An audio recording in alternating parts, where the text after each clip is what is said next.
Shalom.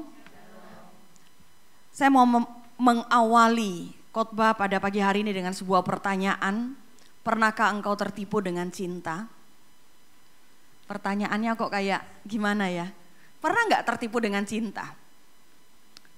Kita terima tuh kita pikirnya ini orang baik, ini orang mengasihi kita, ini orang langka di dunia.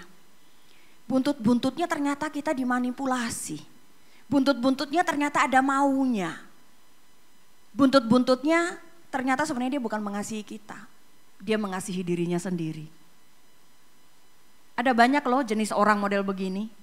Bahkan sadar nggak kadang-kadang kita jadi mama yang lebih mengasihi diri sendiri daripada anak. Karena semua tuh agendanya mama bukan agendanya anak. Betul nggak? Padahal kita tuh selalu ngomong mama tuh orang yang paling menerima kamu, mengasihi kamu. Tapi coba tanya berapa banyak agenda yang ada gitu ya. Itu sebenarnya agendanya mama bukan agendanya anak. Jadi kita lebih peduli dengan diri sendiri sekalipun kita ngomongnya kita mengasihi.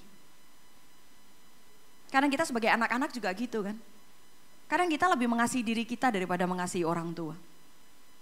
Gitu ya. Dan sebenarnya ini terjadi pada semua orang, saudara. Apalagi ini kan tahun-tahun politik ya. Ngomongnya mengasihi masyarakat, melayani masyarakat, melakukan agenda A, B, C, D. Untuk apa masyarakat? Betulkah untuk masyarakat? Kelihatannya bagus ya, bakti sosial gitu kan, bantuan, bagus. Tapi sebenarnya agenda utamanya bukan untuk masyarakat. Agendanya untuk diri sendiri. Itu sebabnya manusia banyak tertipu dengan cinta, betul nggak? Yang pernah tertipu bilang amin. Nggak enak banget ya, nggak enak banget. Saudara, pertanyaannya kenapa saudara kok bisa sih? Next ya, kenapa kok bisa sih? Cinta itu kan sesuatu yang baik kan, sesuatu yang positif kan. Terus tipuan itu kan sesuatu yang negatif. Mungkinkah kita bisa menipu melakukan sesuatu yang tidak baik dengan cinta yang kelihatannya baik? Sebenarnya bisa. Kenapa? Karena manusia itu lebih memusingkan kemasannya daripada isinya. Betul nggak? Saudara pergi satu hari misalnya pergi ke Vietnam, pergi ke Thailand. Mungkin yang sudah 2-3 kali pergi oke lah ya. Tapi kalau first time saudara pergi ke sana, kemudian saudara nggak ada sama sekali nggak ada referensi oleh-oleh paling enak apa. Saudara pergi ke toko oleh-oleh, yang saudara cari yang apanya bagus? Kemasan. Nggak punya referensi kan, beda kalau sudah punya referensi ya, kita udah catat nih, oh yang merek ini ya, yang ini merek ini oke, ini yang enak gitu ya. Tapi kalau nggak punya referensi, kita tuh cenderung datang, kita lihat mana yang modelnya paling bagus. Nah itu sebabnya manusia seringkali tertipu dengan cinta karena kita suka lihat kemasan gitu kan. Pertama kali ketemu, kalau yang sekarang kalau saya lihat nih kan menengah ke atas ya, kita ya 40 ke atas ya, mungkin ada ya beberapa di bawah ya. Rata-rata begitu, coba ingat-ingat dulu pertama kali ketemu gitu ya. Pertama kali ketemu mantan pacar gitu ya, yang sekarang jadi suami lah ya. Pertama kali, kenapa kita tuh bisa langsung kayak, oke, saya percaya dia akan jadi suami yang baik. Kenapa? Karena nice ya, betul nggak? Kok manis ya? Aduh, dia perhatian banget. Terus siapa yang 10 tahun kemudian menyesal? Nggak usah ngomong amin lah ya, nanti ketahuan nggak enak. Oke, saudara, kita seringkali tertipu dengan cinta, gitu ya. Kenapa? Karena memang kita suka lebih peduli dengan kemasan daripada isi. Nah hari ini kita akan belajar bagaimana caranya kita mengasihi dengan benar dan bagaimana kita tidak tertipu dengan kemasan. Kita tuh lebih peduli dengan isinya, bukan kemasannya. Gitu ya. Mari bersama-sama kita baca dari kitab Galatia pasal 5 ayat 13 sampai 15. Ya, cuma 3 ayat. Gitu ya, 3 ayat. 1 2 3. Saudara-saudara, memang kamu telah dipanggil untuk merdeka, tetapi janganlah kamu mempergunakan kemerdekaan itu sebagai kesempatan untuk hidup dalam dosa, melainkan layanilah seorang akan yang lain oleh kasih. Sebab seluruh hukum Taurat tercakup dalam satu firman ini, yaitu kasihilah sesamamu manusia seperti dirimu sendiri. Tetapi jikalau kamu saling menggigit dan saling menelan, awaslah supaya jangan kamu saling membinasakan. Saudara, struktur kita hari ini dua, saudara. Yang pertama, kebebasan di dalam Kristus itu adalah sebuah panggilan. Bukan hanya sebuah anugerah yang saudara terima dan saudara menikmati sendiri. Seperti hadiah ulang tahun gitu ya. Saudara terima dan untuk diri sendiri kan. Saudara lebih suka mana? Orang bilang begini, ini ya 100 juta. Tolong bagi-bagi. Atau saudara lebih suka bilang ini ya hadiah untuk kamu. Suka yang kedua dong, betul gak ya? Tapi kalau dititipin, ada sebuah panggilan, ada sebuah amanat, kita tuh gak terlalu suka. Nah, saudara tahu nggak, kebebasan di dalam Yesus Kristus itu sebuah panggilan. Berarti ada misi khusus, itu bukan hadiah untuk saudara. Tapi ada panggilan yang harus saudara lakukan. Yang kedua adalah kebebasan di dalam Kristus. Itu dimaksudkan untuk saling melayani di dalam kasih. Cuma dua ini ya. Kita akan lihat yang pertama saudara.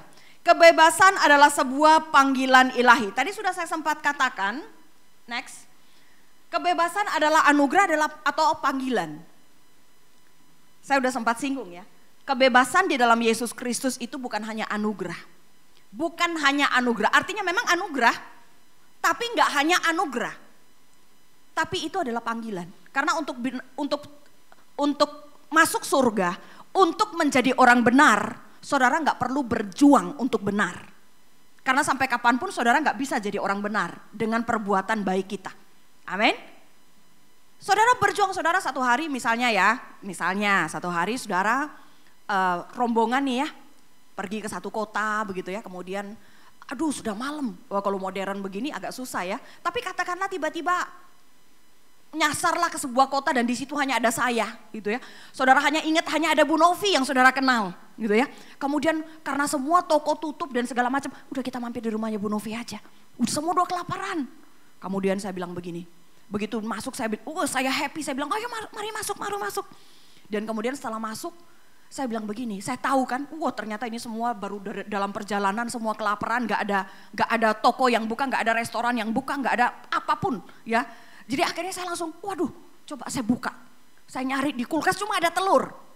Ya ini orang kira-kira begini ya, 25 telur mungkin cukup lah begitu ya. Kemudian saya bilang, Bu Linda bantu saya ya, supaya cepat. Saya pecahin satu telur, Bu Linda, aduk biar cepat kan. Terus saya bilang, Bu tolong yang lain irisin daun bawang begitu kan. Udah cemplungin, Bu Linda aduk, saya pecahin satu gitu ya. 1 sampai 19 tuh mulus.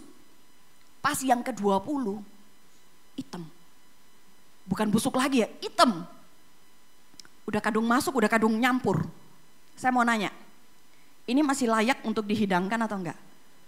Yang bilang iya tuh gak pernah tahu rasanya telur busuk. Nggak usah hitam ya, pokoknya masih itu aja tuh udah mengerikan, apalagi kalau hitam. Nah itu ibaratnya begitu, kalau saudara mau masuk surga, mau dibenarkan Tuhan karena engkau buat baik, engkau tidak pernah layak. Karena saudara dan saya nggak ada satupun yang benar di hadapan Tuhan. Kita ini penuh dengan dosa saudara, penuh dengan dosa, nggak ada satupun yang layak. Atau misalnya ada chef ya, misalnya saya nih chef. Ya saya suka masak sih tapi bukan chef begitu ya. Saya chef terkenal hebat misalnya begitu. Kemudian saya itu misalnya enggak usah presiden lah ya, Pak Yohanes aja lah ya gitu ya, datang ke restoran saya. Kemudian saya karena Pak Yo ini teman baik saya berusaha untuk menghidangkan yang terbaik gitu ya. Saya chef yang punya teori banyak, pengalaman banyak, saya punya bahan-bahan yang fresh gitu ya. Kemudian saya berusaha untuk mempersiapkan semua dengan baik. Setelah itu ada satu yang saya nggak perhatikan, yaitu tempat plate gitu ya, piring hidangan. Saya tuh nggak lihat, piringnya tuh ternyata joroknya minta ampun. Layak nggak saya hidangkan? Manusia tuh begitu saudara, mau sehebat apapun dia tuh manusia berdosa dan tidak pernah bisa layak di hadapan Tuhan, gitu ya. Itu anugerah, makanya kebebasan di dalam Tuhan Yesus Kristus. Ini adalah sebuah kebebasan. Kebebasan itu apa sih? Kebebasan tuh begini loh Bapak Ibu. Di dalam masa perjanjian lama, saudara setiap kali mau minta ampun sama Tuhan, saudara nggak bisa datang dengan tangan kosong. Saudara kalau orang berada, saudara harus bawa lembu. Saudara bawa itu ke imam, imam periksa itu layak atau tidak, begitu kan, kemudian dipersembahkan kepada Tuhan. Kalau persembahannya diterima, kemudian saudara dinyatakan saudara diampuni. Saya mau tanya, begitu balik dari bait Allah, ketemu musuh, ketemu orang yang selama ini gak suka, orang yang suka fitnah kita, dosa lagi gak? Baru meninggalkan bait Allah, itu harganya sapi sekarang 1 ekor berapa? Karena Tuhan mintanya yang tambun, yang tidak boleh penyakitan, yang sempurna. Berapa juta tuh? Ada yang tahu harga sapi? Gak tahu ya? Oh, kalau orang Kupang harusnya tahu ya. Saya tahu ya, kurang lebih sekitar, saudara mau cari sampai mau 70 juta sebenarnya ada gitu ya. Turun-turun sampai yang paling murah mungkin sekitar 10-an gitu ya. Saudara bayangkan baru habis 15 juta, 20 juta di bait Allah, balik lagi, dosa lagi. Setelah dosa lagi,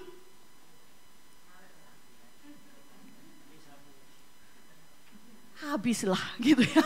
Habislah hanya untuk urusan pengampunan. Tapi orang Yahudi lakukan, saudara. Kalau saudara kurang kaya, saudara bawa domba. Kalau saudara kurang kaya lagi, bawa burung tekukur. Tapi harus ada darah yang dikorbankan sebagai pengampunan dosa. Saudara bayangkan siapa yang bisa sempurna? Gak ada yang bisa. Itu sebabnya Tuhan Yesus datang. Sehingga Yesus memberikan nyawanya, dia membiarkan darahnya tercurah.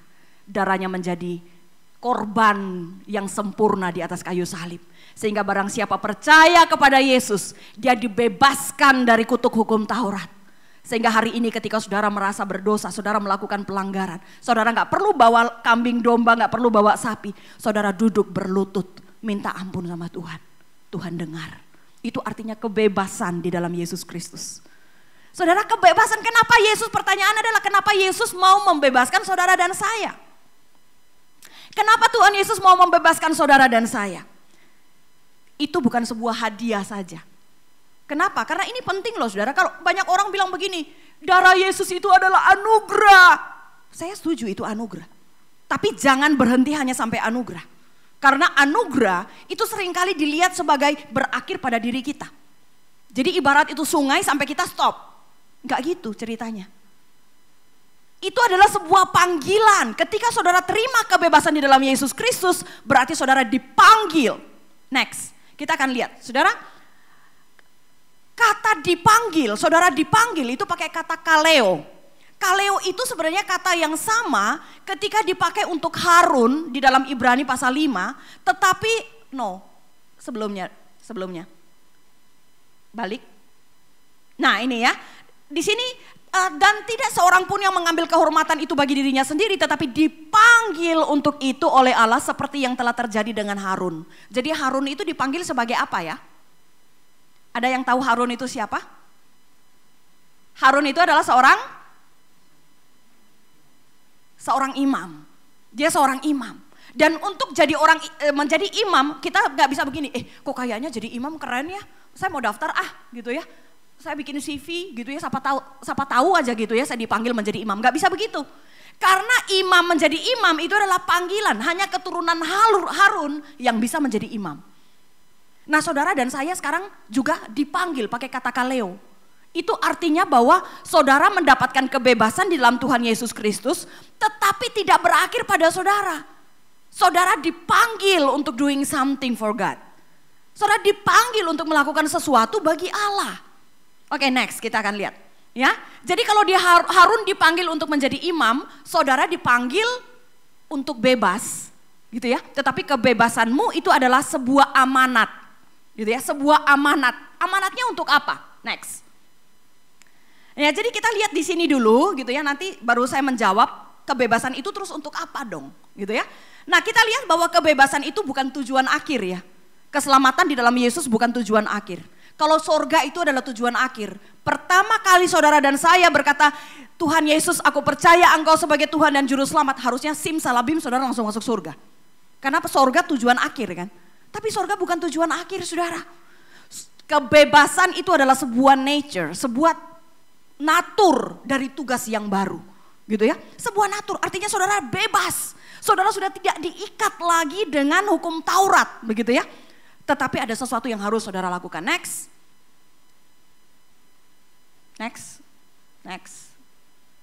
Yang kedua, nah ini yang akan menjawab, terus untuk apa dong kebebasan kita itu?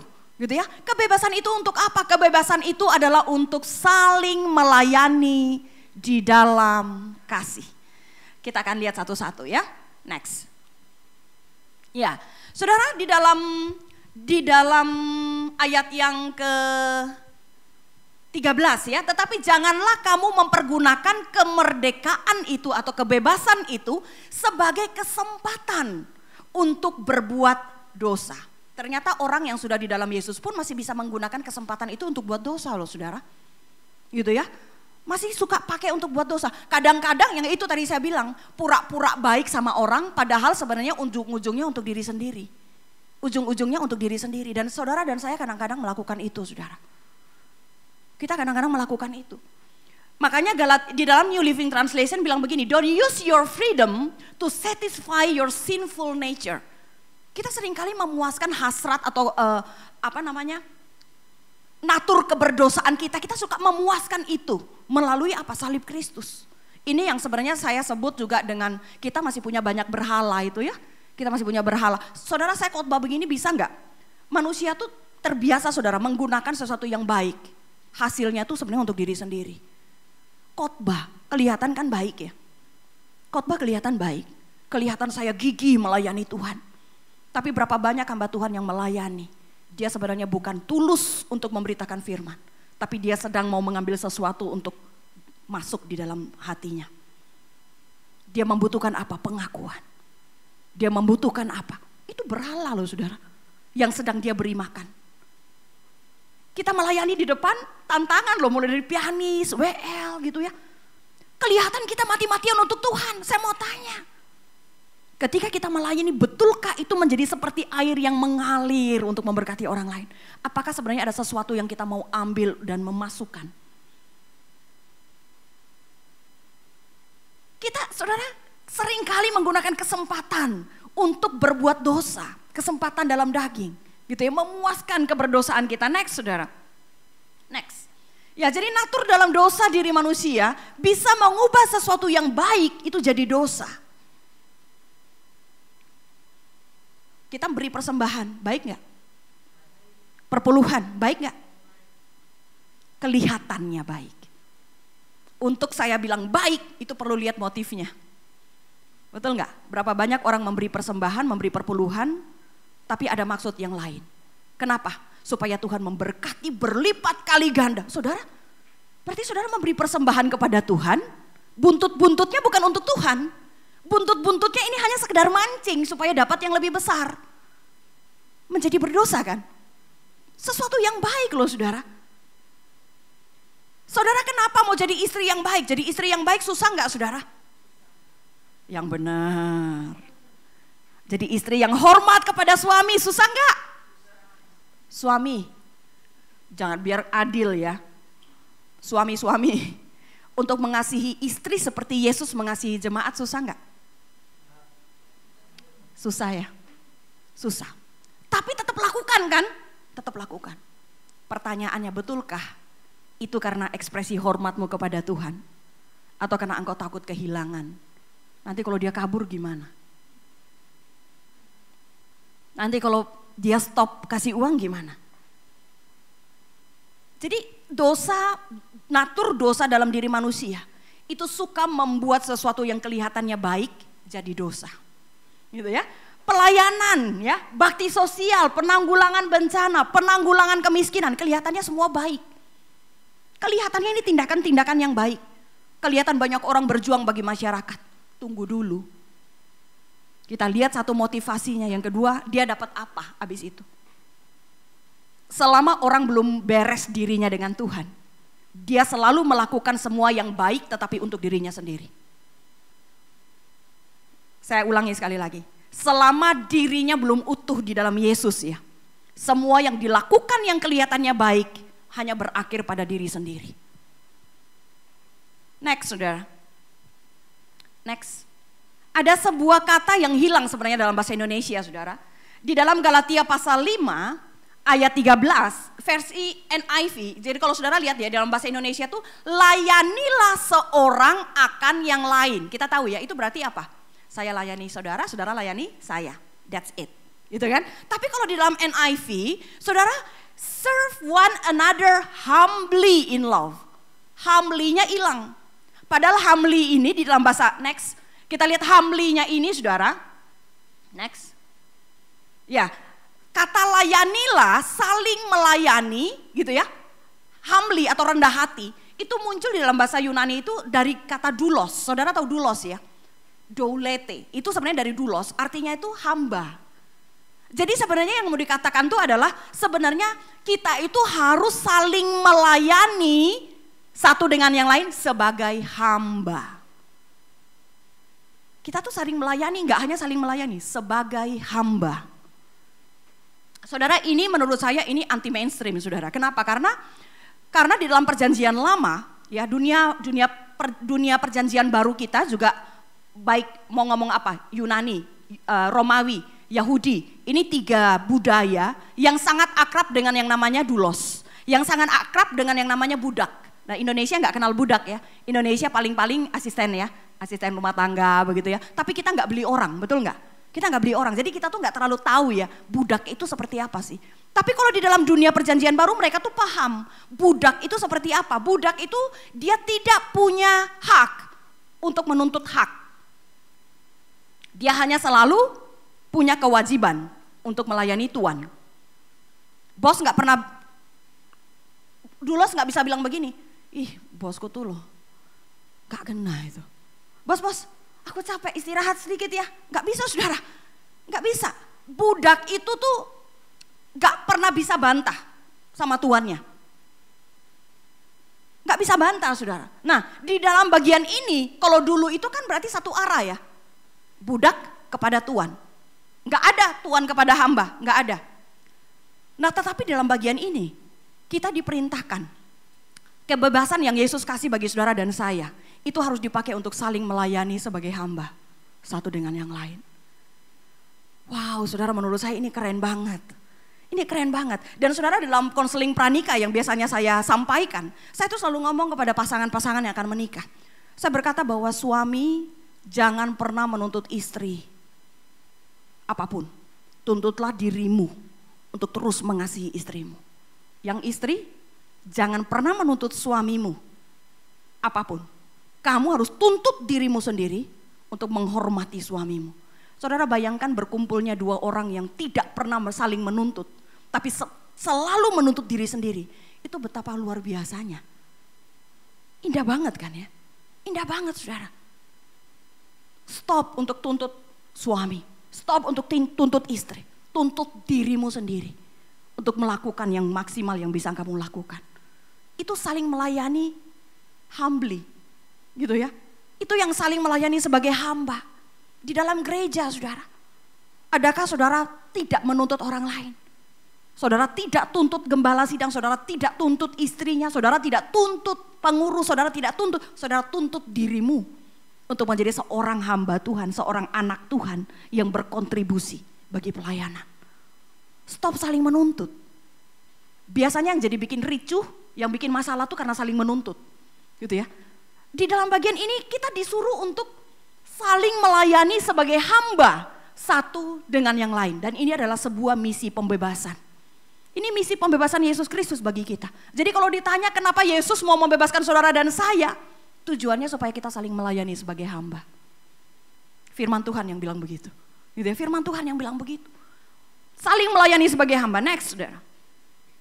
Ya, jadi dasar pengajaran Paulus apa? Dasar pengajaran Paulus adalah karena seluruh hukum dapat diringkas dalam satu perintah ini, kasihilah sesamamu manusia seperti dirimu sendiri. Mengasihi sebagai hamba itu artinya saudara mengasihi orang lain, standarnya tuh seperti saudara mengasihi dirimu. Sebagaimana saudara peka dengan kesakitanmu, saudara peka dengan kesakitan orang lain. Kita tuh, saya belakangan gak tahu saudara, di sini setiap kali duduk berdiri tuh mesti ada, aduh kok mulai gak enak ya, sensitif ya. Sensitif karena badan sendiri kan, gitu ya. Harusnya saya juga sensitif begitu saya tahu ada orang lain yang sakit. Gak harus sakit fisik, saudara. Tapi seringkali kita dengan sengaja melukai orang dengan perkataan kita. Betul gak? Gak sensitif. Gak sensitif. Sebagaimana engkau peduli dengan dirimu, engkau peduli dengan orang lain. Sebagaimana engkau peduli dengan dirimu, pedulilah dengan suamimu. Pedulilah dengan anakmu. Saudara, saya belakangan ini saya masuk dalam dunia parenting. Dan saya semakin mengakui banyak dosa di hadapan Tuhan gitu ya. Banyak pola asuh yang salah yang sudah saya lakukan gitu ya. Saya minta ampun dan saya minta Tuhan kasih kesempatan. Makanya saya tidak henti-hentinya belajar, saudara. Tiap hari saya belajar. Untuk apa? Menjadi orang tua yang baik. Saya belajar, saudara. Sungguh-sungguh belajar. Saya berani keluarin uang untuk beli buku. Saya berani keluarin uang untuk dengar seminar macam-macam gitu ya. Saya berani bayar harga dengan tiap hari saya bikin, saya ini mau project apa gitu ya. Saya mau melakukan apa. Saya tahu saya banyak kegagalan sebagai orang tua. Makanya saya kepengen belajar untuk tidak lagi. Saya ternyata banyak sekali melukai anak. Saya banyak sekali menorehkan luka bagi anak. Banyak anak-anak, saudara, yang tumbuh besar dewasa.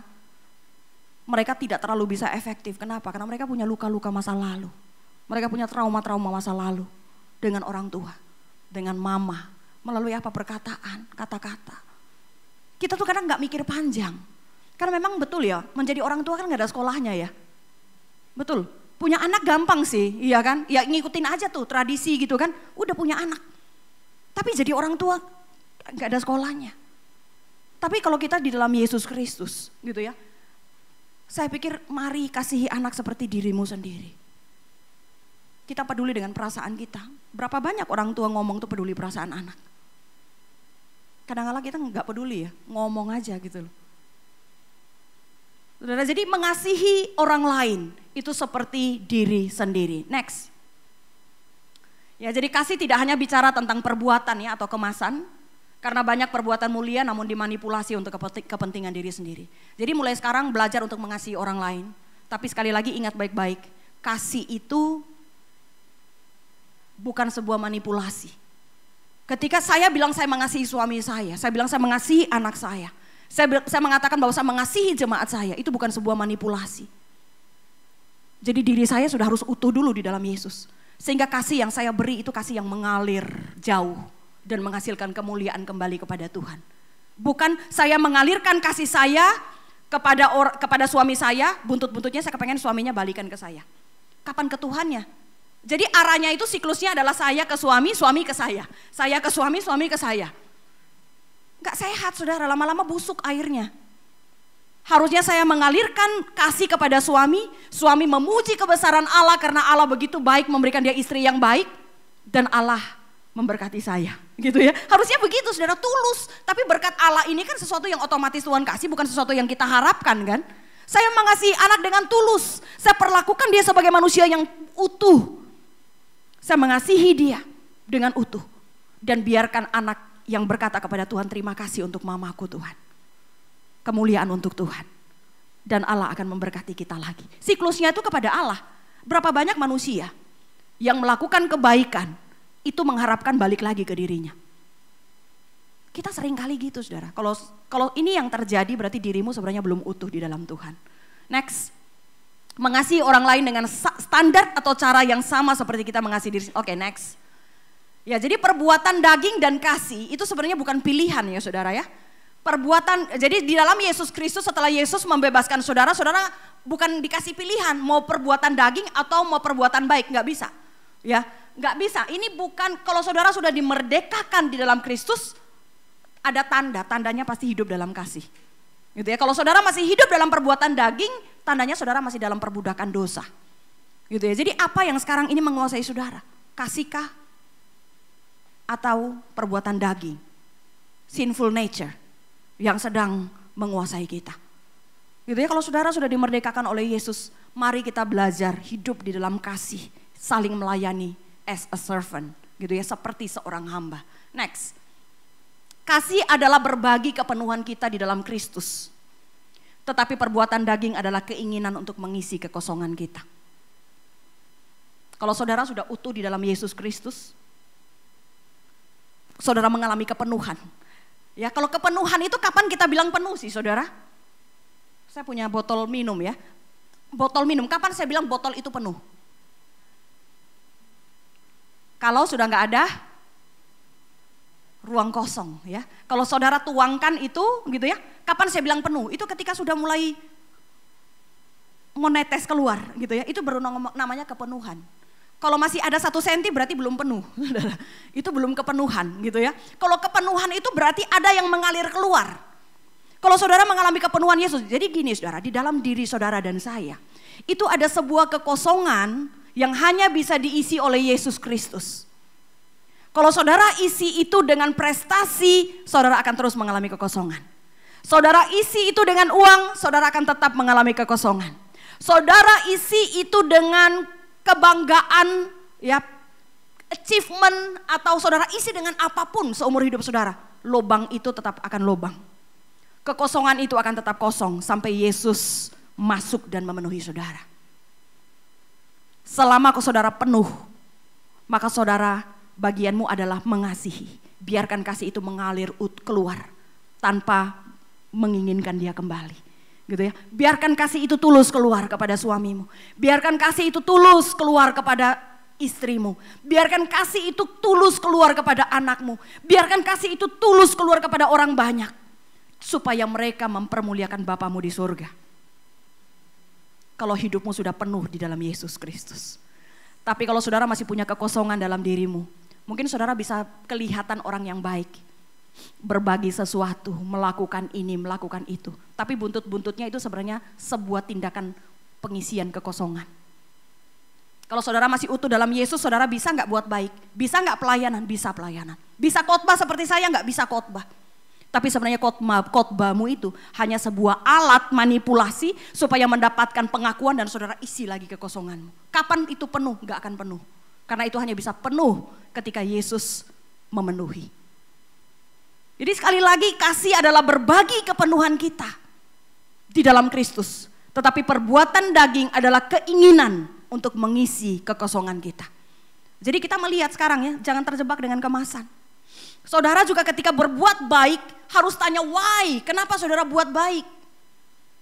Supaya saudara nggak hanya buat kemasannya baik, tapi betul-betul karena konten. Kenapa? Karena ada Yesus di dalam. Sehingga bagianmu hanya membiarkan kasih itu keluar. Begitu saudara terima kebaikan dari orang lain, saudara juga nggak akan tertipu dengan kemasan. Gitu ya, nggak akan tertipu dengan kemasan. Betulkah itu mengalir dari kepenuhannya? Kalau itu mengalir dari kepenuhannya itu tulus saudara. Tapi kalau mengalir dari kekosongannya itu buntut-buntutnya manipulasi. Dia menginginkan saudara mengisi sesuatu dalam dirinya. Gitu ya. Next saudara, hidup yang diisi dengan Kristus itu akan mengalami kepenuhan. Tetapi hidup yang tanpa Kristus akan terus menuntut pengisian. Saudara, ini yang paling penting dalam hidup kita saudara. Jangan biarkan hidup kita nggak panjang, hidup kita nggak lama. Hidup kita nggak panjang. Gak tahu urutan siapa lebih dulu ya. Tapi that's okay. Karena bagi kita hidup adalah Kristus dan mati adalah keuntungan kan. Mati dan hidup di dalam Kristus sesuatu yang menguntungkan. Apapun itu pilihannya. Gak usah bilang aduh kasihan ya masih muda ya. Gak usah. Wong dia happy kok kembali kepada penciptanya. Gitu kan. Tapi kalau kita hidup terus ngapain? Hidup ya Kristus. Jadi apapun pilihan semuanya baik saudara. Mau mati mau hidup. Jangan bilang, aduh kalau orang Chinese ya gak usah ngomong mati deh, pamali. Gak ada yang pamali. Di dalam Yesus Kristus Paulus bilang, bagiku hidup Kristus, mati keuntungan. Semuanya baik, biarlah tergenapi apapun yang Tuhan mau atas hidup kita. Gitu kan? Tapi yang paling penting adalah, sudahkah kekosonganmu diisi oleh Kristus? Itu yang penting ya saudara. Itu yang penting. Saya nggak bisa saudara bilang begini, saya ngajari saudara, saudara belajar jadi orang-orang mengasihi dengan tulus. Padahal dalam dirimu semua kosong. Ada kekosongan besar. Saya mau mengajari orang yang punya kekosongan besar untuk mengasihi dengan tulus. Mungkinkah berhasil? Nggak bisa. Yang harus saya lakukan adalah saya memberitakan Yesus Kristus. Engkau harus terima Yesus sebagai Tuhan dan Juru Selamat. Untuk mengisi kekosongan kamu. Karena itu modal besar. Itu modal satu-satunya yang bisa memungkinkan kita mengasihi orang lain dengan tulus. Next. Kita perlu dibebaskan dari dosa, rasa bersalah, ketakutan, keserakahan, dan hanya dipenuhi oleh kehadiran Kristus. Hanya dengan demikian timbul sukacita untuk berbagi kepenuhan kita. Saudara, apakah saudara masih ada di dalam dosa tertentu? Saudara masih tenggelam dalam dosa kekhawatiran mungkin. Saudara masih tenggelam dalam dosa mengasihani diri mungkin. Merasa di dunia ini yang paling menderita diri saudara sendiri. Saudara, itu perasaan yang salah dan menyesatkan. Perasaan yang salah dan menyesatkan. Perasaan itu akan menggerogoti saudara untuk tidak bisa hidup bagi Kristus. Rasa bersalah. Masihkah ada rasa bersalah? Saudara, kalau kita adalah orang tua merasa bersalah karena di masa lalu kita punya pola asuh yang salah, kita banyak menyakiti anak. Hanya butuh orang tua yang rendah hati untuk kasih tahu. Minta maaf sama anaknya. Sebanyak orang tua yang gengsi, saudara. Banyak, saya tahu, banyak orang tua yang gengsi untuk bilang sorry. Padahal dia tahu betapa banyaknya luka yang dia torehkan dalam diri anaknya.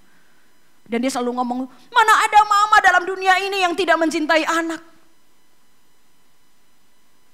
Bukan cinta pada anak, cinta pada diri sendiri tepatnya. Dan ada banyak orang tua model begitu, saudara. Kalau saudara hidup dalam rasa bersalah, minta maaf sama anaknya. Diri saudara gak akan hancur, justru saudara akan dikagumi oleh anakmu. Justru masih ada kesempatan pulih relasimu dengan anakmu. Gitu ya, pulih relasimu dengan anakmu. Jadi kalau ada rasa bersalah, minta maaf.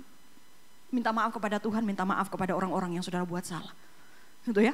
Kemudian ketakutan, keserakahan. Kalau masih ada ketakutan dalam hidup, takut membayangkan 5 tahun yang akan datang aku seperti apa. 10 tahun yang akan datang aku akan seperti apa, saudara? Ini semua sebenarnya menunjukkan bahwa memang dalam level tertentu saya mau bilang manusiawi ya. Gitu ya, manusiawi. Tapi kalau hari-hari saudara diliputi dengan dosa, rasa bersalah, ketakutan, keserakahan, itu menunjukkan bahwa ada sebuah kekosongan dalam diri saudara dan saudara belum terima Yesus untuk memenuhi kekosongan saudara. Dan saya mau tantang saudara, maukah engkau terima Yesus sebagai Tuhan dan Juru Selamat? Dia mencintai saudara hingga mati di kayu salib. Tidak pernah ada pribadi manapun yang mencintai saudara begitu. Gak ada. Dan pribadi yang sama itu ada untuk saudara, tidak pernah meninggalkan engkau sendiri. Dia akan terus menuntun saudara, membuat hidupmu yang hina dan tidak berguna ini menjadi berguna. Saudara, saya bukan orang yang baik. Saya juga orang yang berdosa. Jadi hidup efektif atau tidak efektif itu bukan karena pendidikan, bukan. Hidup efektif atau tidak efektif itu bukan karena pangkat, bukan karena gelar, bukan. Semua saudara dan saya bisa hidup efektif. Selama saudara mau berkata, Tuhan penuhi hidup saya. Yesus penuhi hidup saudara. Dan saudara bisa memanfaatkan sisa hidupmu yang mungkin gak lama lagi dengan efektif. Saya kenal beberapa orang saudara menjadi pendoa syafaat saya. Ibu-ibu yang sederhana. Mereka selalu ngomong, Bu Novi, saya mendoakan Bu Novi tiap hari. Hidupnya efektif loh saudara. Dan ketika Yesus datang kedua kali atau ketika ibu ini menghadap Tuhan, saya yakin ibu ini gak akan kehilangan kemuliaan. Hidupnya efektif. Lo cuma berdoa lo di rumah, tetap dia gak kehilangan kemuliaan. Hidup dia efektif. Berapa banyak di sini mama-mama merasa diri atau papa-papa yang sudah usia lanjut merasa bahwa hidup sudah gak berguna. Saudara, itu tipu daya iblis. Saudara, hidupmu masih bisa berguna. Engkau bisa pakai waktumu untuk mendoakan anak-anakmu. Engkau bisa pakai waktumu mendoakan hamba-hamba Tuhan. Engkau bisa pakai waktumu mendoakan gereja-gereja Tuhan. Waktunya tiba. Kita dijemput oleh Tuhan. Hidupmu efektif. Hidupmu mempermuliakan Tuhan. Jadi pilihan ada di tangan kita. Kita mau hidup tenggelam dalam dosa, rasa bersalah, ketakutan, mengasihani diri sendiri. Atau saudara mau berdiri, saudara mau katakan, Tuhan aku mau hidup bagi Engkau. Banyak orang memutuskan untuk tetap mengasihani diri. Sampai akhir hidupnya. Saudara, kasihan. Ketika firman Tuhan ini disampaikan, itu berarti masih ada kesempatan bagi saya dan saudara. Untuk hidup efektif bagi Tuhan. Amin. Next. Ketika Tuhan mengisi kekosongan hati kita. Pengampunan, pemulihan, pertolongan, pengharapan kita dapatkan. Dia membebaskan kita dari belenggu, keserakahan, dan manipulasi orang lain. Sehingga akhirnya yang mengalir itu adalah ketulusan. Cinta yang murni, cinta yang mengalir keluar, tulus.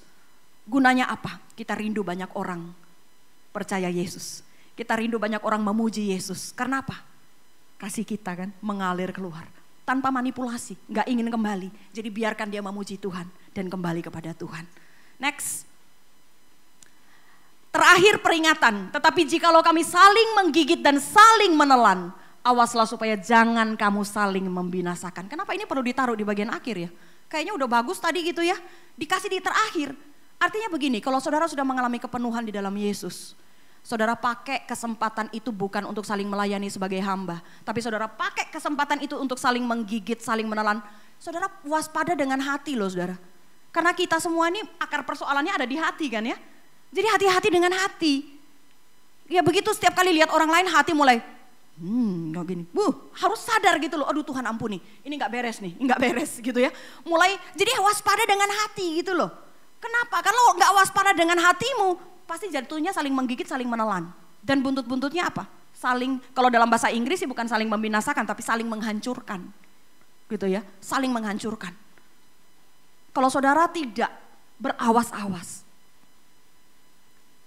dengan hatimu, yang ada adalah saling menggigit dan saling menelan. Apakah ini yang terjadi dalam rumah tangga kita? Atau ini yang sedang terjadi dengan anak-anak kita? Apakah ini yang sedang terjadi dengan komunitas kita dimanapun kita berada? Saya pikir kita perlu butuh anugerah Tuhan gitu ya. Supaya kasih hati yang peka gitu ya. Biarkan hati kita dipenuhi dengan Kristus. Tuhan berikan kepekaan dalam hati kita. Supaya ini tidak saling menggigit dan menelan. Karena kita tuh kan punya nature, sinful nature itu kan yang membuat kita tuh kadang-kala begitu suami pakai satu kata yang menyakiti, kita cari kata lain yang 5 kata yang jauh lebih bisa menyakiti kan. Kan biasanya begitu, gitu kan. Pokoknya kalau sudah kasih satu kata yang sakit, kita udah mulai tersinggung, balasannya kita tuh gak satu saudara. Ya kan, beberapa dan kita cari yang lebih tajam lagi untuk bisa nyakitin. Nah itu yang namanya saling menggigit dan menelan. Makanya perlu berawas-awas gitu loh. Perlu berawas-awas supaya jangan akhirnya menggigit, menelan dan akhirnya saling menghancurkan.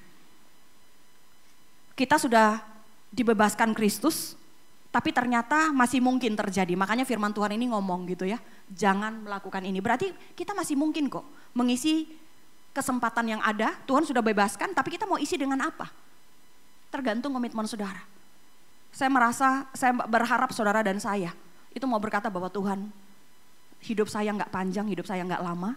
Semua masing-masing ngomong pada diri sendiri. Memang hidup kita nggak panjang, hidup kita nggak lama saudara. Gitu ya. Tapi kita mau hidup kita yang sebentar ini betul-betul efektif bagi Tuhan. Kiranya Tuhan memberkati kita, mari kita tundukkan kepala.